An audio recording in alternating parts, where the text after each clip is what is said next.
Hello, it's me again, Mr. Beavers.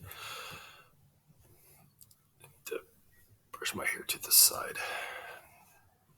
Yeah, so anyway, um, we've got to do something today, Friday, September 4th, for the Northwest Ordinance, and there is no way that I can make this exciting. So, yeah, I know you're probably thinking, well, great. I love learning about the Northwest Ordinance now. Thanks for inspiring me, Mr. Beavers. Well, if I can't inspire you for the Northwest Ordinance, then I know somebody who can. Please welcome my special guest, the Dark Knight himself, Batman. Will you please introduce yourself, sir? Why, yes, I'm Batman. Okay, so I might ask him trivia questions throughout, and yeah, you'll get to see the Dark Knight here soon. So, Northwest Ordinance. This is, I think there will be fine. Northwest Ordinance. All this land right here, after the Revolutionary War, was given to the United States. And what to do with it, right? It wasn't states yet. We had our independence and we had this territory, but it wasn't immediate that we were going to make new states out of this, or at least how. Now there had been a couple new states that had come along before these. Vermont was, if this map was extended, it would be up here. Kentucky and Tennessee. What to do with these? How to let them in? Can we have an organized, orderly process for making them states? That's what the Northwest Ordinance did. Temporary governance until they become states. Okay, so as we've talked about in class, Ohio was the first, then Indiana, then Illinois, then Michigan, then Wisconsin. You can see Michigan has the Upper Peninsula as well as the Lower Peninsula. If you're ever in Michigan or you ever meet somebody from Michigan and you don't want to know where they are from, then all you have to do is just hold up your hand and say, where are you from in Michigan? And they can then tell you, I'm from here. I'm from here. I'm from right there. Right? You can see if I use the laser pointer. Laser pointer, where are you? Come here. There you are. There's a laser pointer. It kind of looks like a hand, right? So if you're ever in Michigan and you get lost, you can just put up your hand and say, hey, where do I go?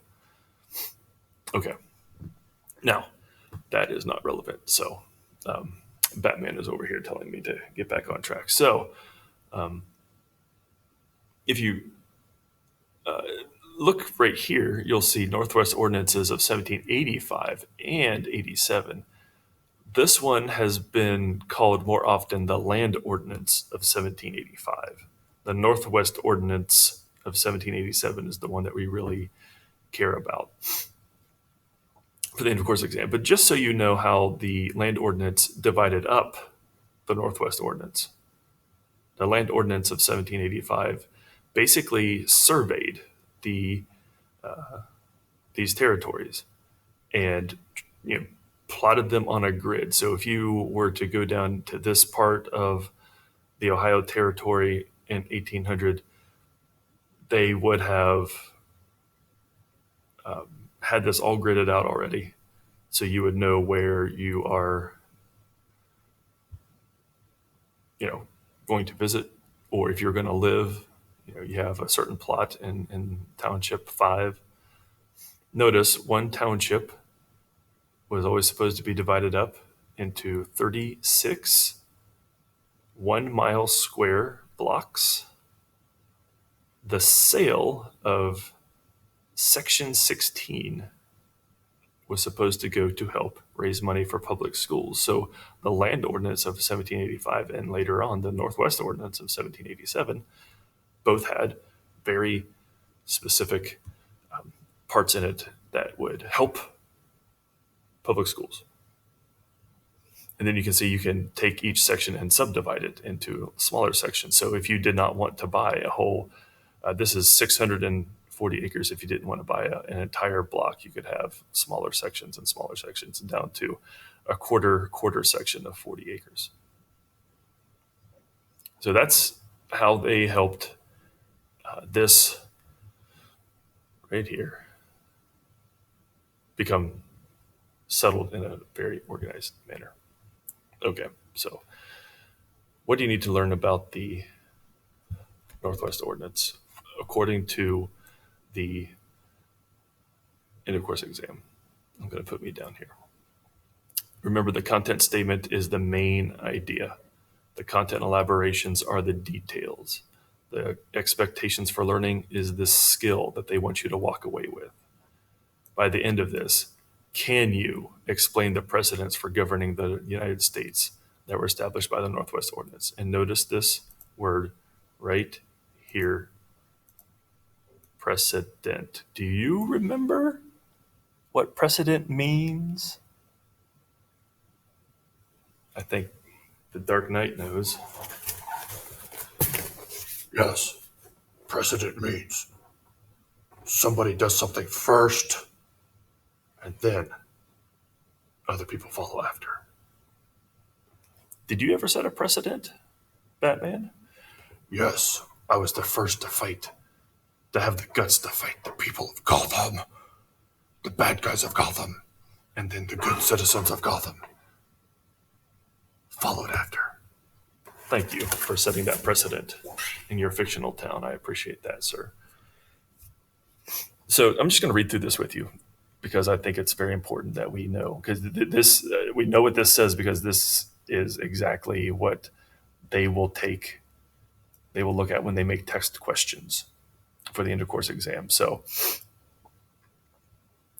precedents have something to do with it. So notice the Northwest Ordinance elaborates, explains more on the rights and the role of the people in building the foundations of the American nation through its establishment of natural rights and setting up educational institutions. So what you're going to find in this is the Northwest Ordinance is going to talk about rights.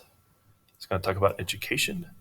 It's going to be an essential part of establishing a foundation, because it's a founding document for the American nation. So big picture, and we'll get something about precedents too. So here, let's go look at the details from the content elaboration. The Northwest Ordinance provided the basis for temporary governance. The goal of the Northwest Ordinance was to have a temporary territorial legislature, territorial governor, until that territory could become a full state. It took something like 60,000 inhabitants before you could actually apply for statehood. You couldn't set up a legislature until you had 5,000 voters. So you had to go through a process. I probably said that bad, so I'll just say it again. 5,000 residents that could vote.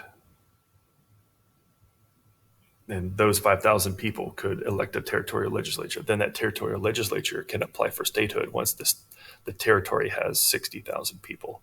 There you go. So the idea was it'll only be temporary governance, because eventually we're going to become a full-fledged state. And eventual entry of these states into the United States. So, which I've kind of already said. Erased. Okay. I'm not going to erase the other ones there, though. The Northwest Ordinance established these precedents. What's that mean again, Batman? Somebody did it first, and then everybody else followed after. Right. So what that means is The Northwest Ordinance talks about, and the Land Ordinance too, talks about public education. And there's going to be, the federal government is going to help provide encouragement for, money or something else, right? That there will be schools that will be supported by the state, by the territory in the state. Now, just so you can see here what it actually says.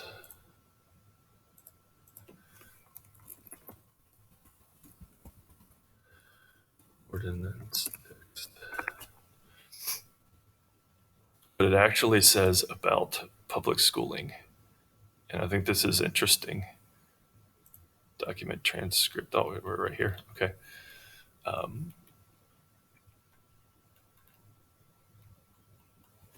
find it. This is Article 3.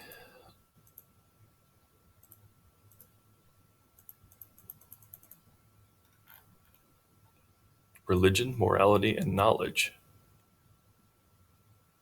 Necessary things, right? If you want, according to this, to have good government and just general happiness, you need to have religion, morality, and knowledge. How are you going to get religion, morality, and knowledge? Schools, education will teach religion, morality, and knowledge. I don't know if we believe that anymore, but that's what the Northwest Ordinance said. So that's that. I'll let you think about that, what you would like to think about that. The Northwest Ordinance also talks about the establishment of civil liberties. In the Northwest Ordinance, it actually talks about religious freedom, that you have the right to trial by a jury of your peers, a writ of habeas corpus. What's a writ of habeas corpus, you say? I know the answer. Of course you do, Batman, because you've probably, had habeas corpus suspended in your lifetime in regards to your actions. I'm not going to dignify that with a comment. Okay, so what is habeas corpus? Habeas corpus means, in Latin, produce the body. The body of what? A body of evidence. What's a writ? Something that's written. Okay, so what is a writ of habeas corpus? It means you are supposed to, if you arrest someone, if you're the government and you arrest someone, you need to tell everyone why you're holding them. You can't hold someone in jail for no good reason. If you can't produce evidence for why they're guilty, you should let them go. All right. So the governments of the Northwest territories could not just send you to jail for no reason. They have to have a good reason for it and produce evidence for it. This is key. Even before we get our Constitution. Oh, and by the way, precedents, right? Like the national government will later on do this, right? Like the Northwest Ordinance does it first. The national government follows suit later. Really not until the 1950s, but you get the gist. Like there was some small, supports for public education here and there.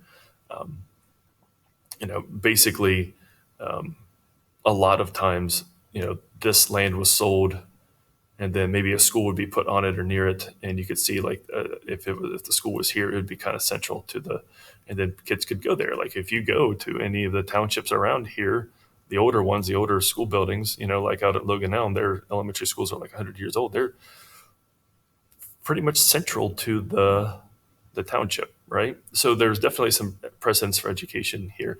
Of course, later on, these things right here, religious liberty and trial by jury, get put into the Bill of Rights. So the Northwest Ordinance did it first, set a precedent. The Constitution will protect the writ of habeas corpus later on. Northwest Ordinance did it first. The Northwest Ordinance is the first government document to prohibit slavery in a certain territory. You are not allowed to have in your state slavery if you were part of the Northwest Territories. It was forbidden.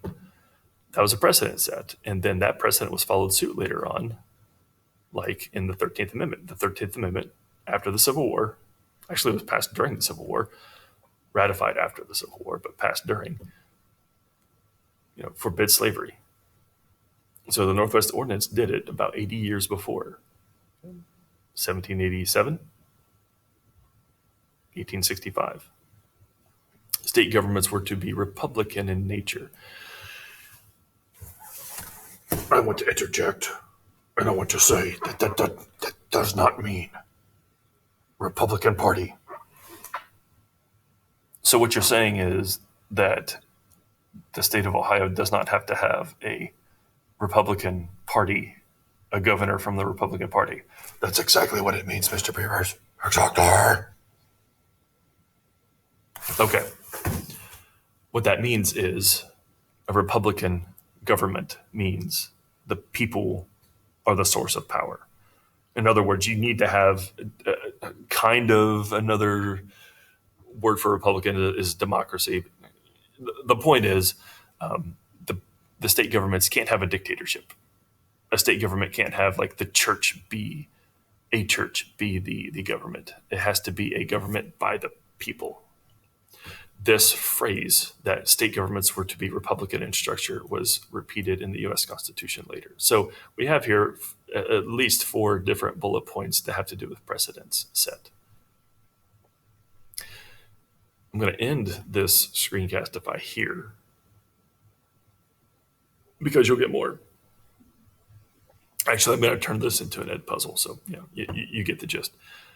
In any case, that's the basics about the Northwest Ordinance. Precedents, temporary governance, entry into the United States. We're talking about these territories that eventually became states right there.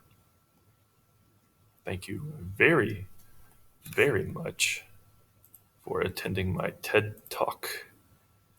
And we will say goodbye.